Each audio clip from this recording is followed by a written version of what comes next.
This is hands down the most beautiful lens that I've ever shot with, and honestly, it may be my favorite lens that I have ever owned. It even beats some amazing G Master lenses like the Sony 24 f1.4. But the nice thing is, even if you don't have a Sony, this will work on your camera so long as you have an adapter like this, which is, they're very, very cheap. This lens is the Helios 85 f1.5, and if I take off all of this stuff, this little lens hood, you'll see that this is just a little beast, little tank of a lens. Now you may be thinking, oh, I know about the Helios lens. You may be thinking of the Helios 44-2, Helios 40-2, Helios 44-2. So this is a 58mm f2.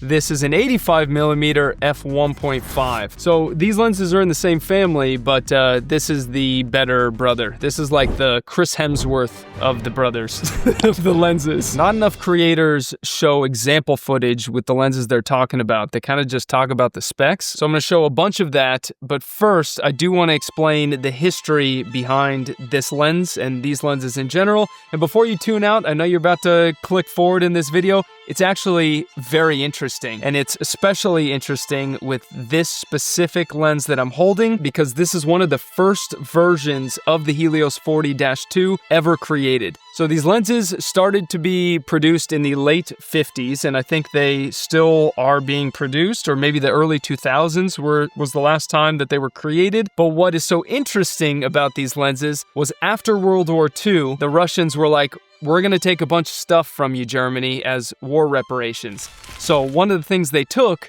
were plans, they took glass, they took even some workers from the famous Carl Zeiss factory in Jena, and I know I'm pronouncing that wrong, but they basically took all that stuff, all the plans, and they made knockoffs of their own. So for example, the Helios 44-2 is a knockoff of I think it's the 58mm Biotar. I could be forgetting the exact lens. This one is a knockoff of the 75mm Biotar f1.5. So basically they are stolen lenses in a way. But what makes this even more stolen is that it was the 545th ever produced. And the reason I'm bringing this up is not to be like, oh, look at me, I have this really cool vintage collection lens, which I actually didn't know it was so special. It's to bring up the fact that because this is one of the first ones ever made, there is the potential that this has German glass stolen from the German Carl Zeiss factory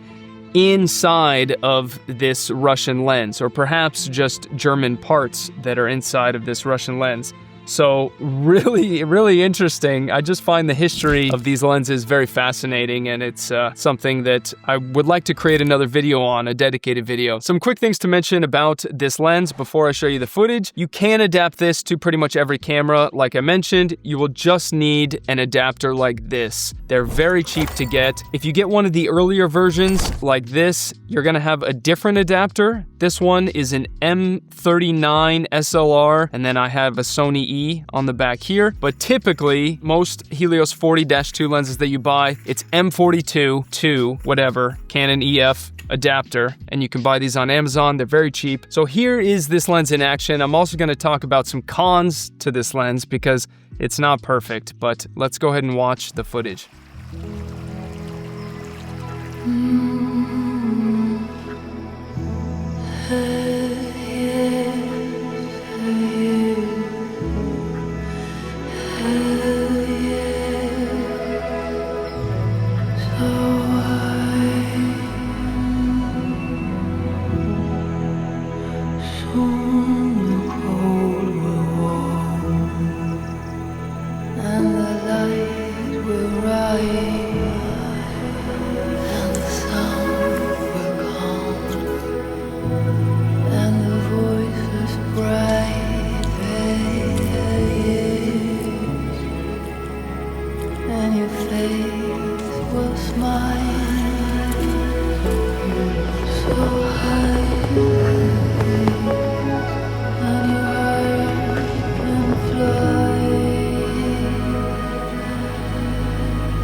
So most of those shots were shot wide open, and you may have noticed a lot of like spherical aberration or that glow around the edges of objects when light was reflecting in. That is obviously a flaw, but with vintage lenses, that's the type of stuff that gives it character, and that is exactly what I look for when it comes to vintage lenses. There's also a little bit of chromatic aberration with it. You have that swirly bokeh, beautiful dreamy swirly bokeh that I have been searching for a long time. And wide open is not the sharpest, but once you stop down to about f2, and I actually don't know what f2 is because there's no clicks or anything, it just is a little turn, I would assume. It is pretty sharp, it looks good. But I actually don't mind shooting wide open and having everything be a little soft, and it still is, for a vintage lens, sharp when shot wide open. So what are the downsides of this lens? Because it's great in basically on every other front. It is extremely heavy. This is like 1 kilogram or about 2.2 pounds. I do think that the newer models, so not this old one, is a little lighter, but in general, it's a beast. And this one, which has this metallic finish, is kind of built like a tank, which is a pro. I like that. But of course, then you have the weight on it. So it's very heavy. But the big draw, the big con, is the fact that the focus pull is just insanely long. Like if I start right here, right, and I'm filming handheld, this is the focus pull. I'm still not there. And there it is at the very end.